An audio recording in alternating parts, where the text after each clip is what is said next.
Македонија како Елдорадо во предизборието се пука на митинзи со огнено оружје. Опозицијата обвинува за лицемерие и двојни аршини, бидејќи СДСМ и коалицијата се однесувале како да се на див запад. А првиот човек на Министерството за внатрешни работи, Спасовски, ги штител оние кои пукаат на партиски собири, иако тоа е противзаконски. Партиите на власт како СДСМ и ДУИ пукаат на партиски собири во Скопје и Тето и никој не знае дали тоа оружје било легално или не. Дали можеби со него пукале лица од МВР или не. Ако биле лица од МВР, зошто не се повело постапка во внатрешна контрола? Ако оружјето било нелегално и се пукало, зошто веќе не е запленато?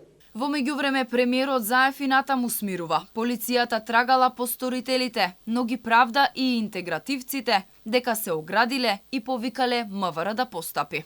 Јас на состаноците кои што ги имаме со нив, редовно работиме секој ден, веднаш се оградуваат и тие повикуваат МВР да си постапи по сите. И тие повикуваат МВР да си постапи по сите вакви случаи, заради тоа што треба да ги одвратиме. Прво, не мислам дека тоа носи добро на некој. Тоа одвраќа гласачи, одвраќа поддршки, одвраќа позитивен амбиент. И второ е кривично дело. Тоа е нарушување на јавниот ред и мир. На присутните на партискиот собир не им пречеа пукотниците, туку напротив ги поздравија.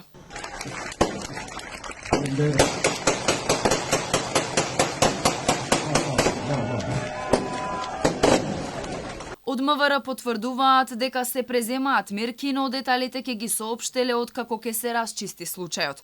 Пукањето во Чаир и Тетовско Желино предизвика остри реакции, но ваквото однесување не е непознато и ново на македонската јавност.